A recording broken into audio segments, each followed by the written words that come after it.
لما الواحد سنه يزيد ويلف الدنيا يشيل الهم يكتشف ان الاب ده ما هو نعمه. انت بقى دلوقتي تعمل لي فيها زعلان ودلوقتي بتتفرج على التلفزيون، صح؟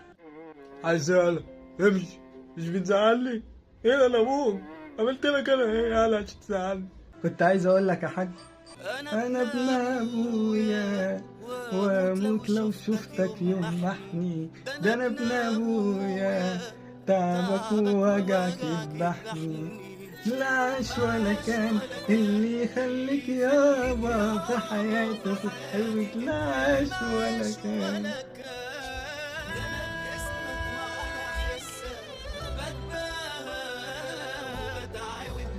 خلاص هو بقى مش زعلان؟ مش زعلان يا حبيبي خلاص. ما شفت بقى، انت مقفر وهي مقفره، انتوا الاتنين شبه بعض، كانت خلفه اما يجي لها. انا مش عارف انتوا جبتوني ازاي كده، والله العظيم انا دماغي غير دماغكم، استغفر الله العظيم يا رب. كده يا ابن حلو، يبقى انا اتضربت من امي، يبقى اتضرب من ابويا بالمره بقى، ده كده حلوه قوي واتعشت يا حلاوه، ده انا كده زي الفل، كده يومي يبقى مية مية. عارف انا هعمل ايه دلوقتي؟ هتعمل ايه؟